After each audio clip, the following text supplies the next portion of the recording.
The Raven. There was once a queen who had a little daughter, still too young to run alone. One day the child was very troublesome, and the mother could not quiet it, do what she would. She grew impatient, and seeing the ravens flying round the castle, she opened the window, and said, "I wish you were a raven and would fly away, then I should have a little peace." Scarcely were the words out of her mouth, when the child in her arms was turned into a raven, and flew away from her through the open window. The bird took its flight to a dark wood and remained there for a long time, and meanwhile the parents could hear nothing of their child. Long after this, a man was making his way through the wood when he heard a raven calling, and he followed the sound of the voice. As he drew near, the raven said, "I am by birth a king's daughter, but am now under the spell of some enchantment. You can, however, set me free." "What am I to do?" he asked. She replied, "Go farther into the wood until you come to a house, wherein lives an old woman. She will offer you food and drink, but you must not take of either. If you do, you will fall into a deep sleep, and will not be able to help me. In the garden behind the house is a large tan heap, and on that you must stand and watch for me. I shall drive there in my carriage at 2 o'clock in the afternoon for 3 successive days. The first day it will be drawn by 4 white, the second by 4 chestnut, and the last by 4 black horses. But if you fail to keep awake and I find you sleeping, I shall not be set free." The man promised to do all that she wished, but the raven said, "Alas! I know even now that you will take something from the woman and be unable to save me." The man assured her again that he would on no account touch a thing to eat or drink. When he came to the house and went inside, the old woman met him, and said, "Poor man! How tired you are! Come in and rest and let me give you something to eat and drink." "No," answered the man, "I will neither eat nor drink." But she would not leave him alone, and urged him saying, "If you will not eat anything, at least you might take a draught of wine, 1 drink counts for nothing," and at last he allowed himself to be persuaded, and drank. As it drew towards the appointed hour, he went outside into the garden and mounted the tan heap to await the raven. Suddenly a feeling of fatigue came over him, and unable to resist it, he lay down for a little while, fully determined, however, to keep awake, but in another minute his eyes closed of their own accord, and he fell into such a deep sleep, that all the noises in the world would not have awakened him. At 2 o'clock the raven came driving along, drawn by her 4 white horses, but even before she reached the spot, she said to herself, sighing, "I know he has fallen asleep." When she entered the garden, there she found him as she had feared, lying on the tan heap, fast asleep. She got out of her carriage and went to him. She called him and shook him, but it was all in vain, he still continued sleeping. The next day at noon, the old woman came to him again with food and drink which he at first refused. At last, overcome by her persistent entreaties that he would take something, he lifted the glass and drank again. Towards 2 o'clock he went into the garden and onto the tan heap to watch for the raven. He had not been there long before he began to feel so tired that his limbs seemed hardly able to support him, and he could not stand upright any longer, so again he lay down and fell fast asleep. As the raven drove along her 4 chestnut horses, she said sorrowfully to herself, "I know he has fallen asleep." She went as before to look for him, but he slept, and it was impossible to awaken him. The following day the old woman said to him, "What is this?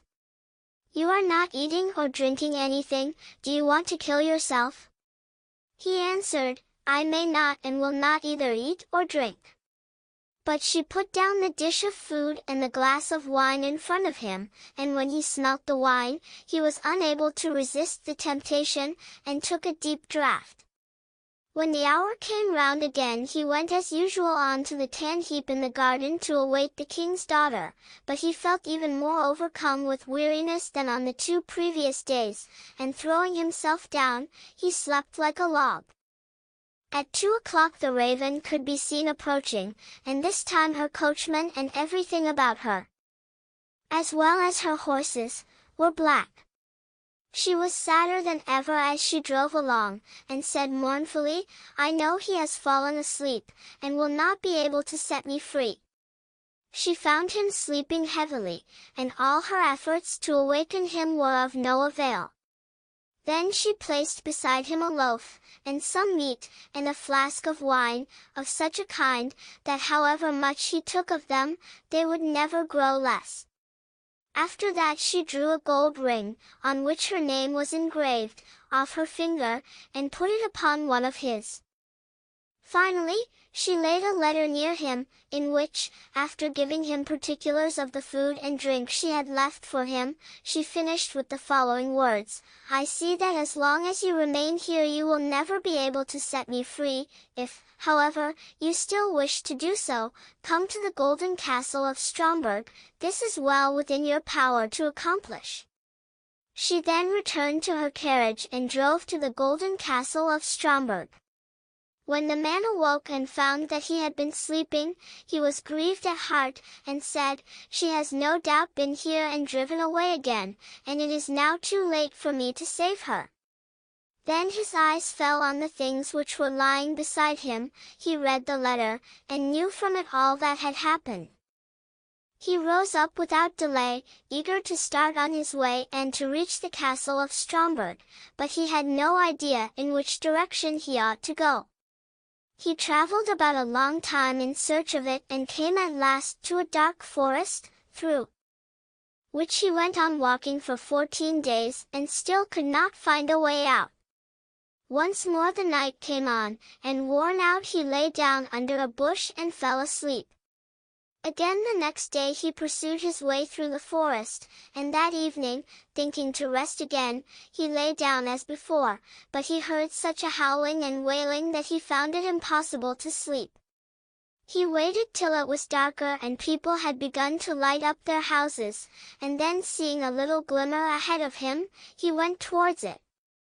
He found that the light came from a house which looked smaller than it really was, from the contrast of its height with that of an immense giant who stood in front of it. He thought to himself, "If the giant sees me going in, my life will not be worth much." However, after a while he summoned up courage and went forward. When the giant saw him, he called out, "It is lucky for that you have come, for I have not had anything to eat for a long time. I can have you now for my supper." "I would rather you let that alone," said the man, "for I do not willingly give myself up to be eaten. If you are wanting food I have enough to satisfy your hunger." "If that is so," replied the giant, "I will leave you in peace. I only thought of eating you because I had nothing else." So they went indoors together and sat down, and the man brought out the bread, meat, and wine, which although he had eaten and drunk of them, were still unconsumed. The giant was pleased with the good cheer, and ate and drank to his heart's content. When he had finished his supper the man asked him if he could direct him to the castle of Stromberg. The giant said, "I will look on my map, on it are marked all the towns, villages, and houses." So he fetched his map, and looked for the castle, but could not find it. "Never mind," he said, "I have larger maps upstairs in the cupboard, we will look on those," but they searched in vain, for the castle was not marked even on these. The man now thought he should like to continue his journey, but the giant begged him to remain for a day or two longer until the return of his brother, who was away in search of provisions. When the brother came home, they asked him about the castle of Stromberg, and he told them he would look on his own maps as soon as he had eaten and appeased his hunger. Accordingly, when he had finished his supper, they all went up together to his room and looked through his maps, but the castle was not to be found.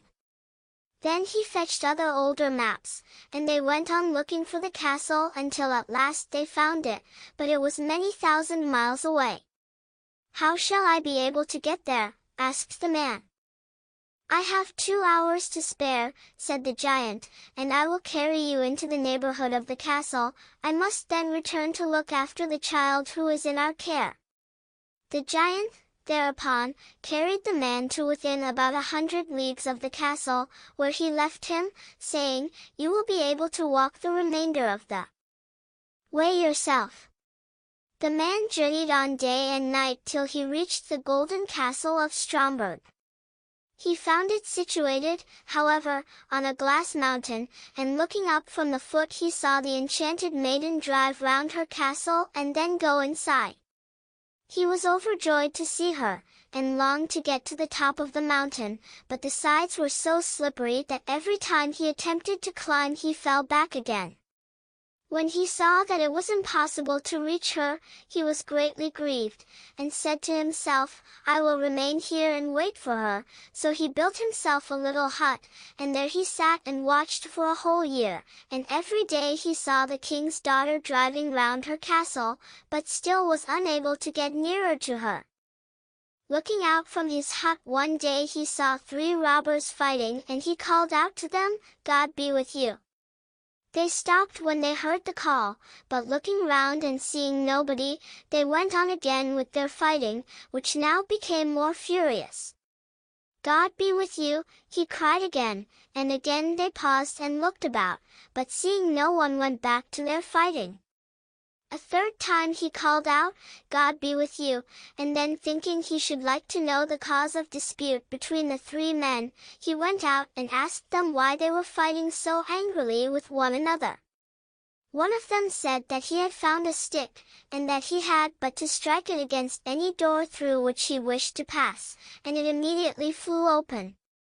Another told him that he had found a cloak which rendered its wearer invisible, and the third had caught a horse which would carry its rider over any obstacle, and even up the glass mountain. They had been unable to decide whether they would keep together and have the things in common, or whether they would separate. On hearing this, the man said, "I will give you something in exchange for those 3 things, not money, for that I have not got, but something that is of far more value. I must first, however, prove whether all you have told me about your 3 things is true." The robbers, therefore, made him get on the horse, and handed him the stick and the cloak, and when he had put this round him he was no longer visible. Then he fell upon them with the stick and beat them one after another, crying, "There, you idle vagabonds, you have got what you deserve. Are you satisfied now?" After this he rode up the glass mountain. When he reached the gate of the castle, he found it closed, but he gave it a blow with his stick, and it flew wide open at once and he passed through. He mounted the steps and entered the room where the maiden was sitting, with a golden goblet full of wine in front of her. She could not see him for he still wore his cloak. He took the ring which she had given him off his finger, and threw it into the goblet, so that it rang as it touched the bottom.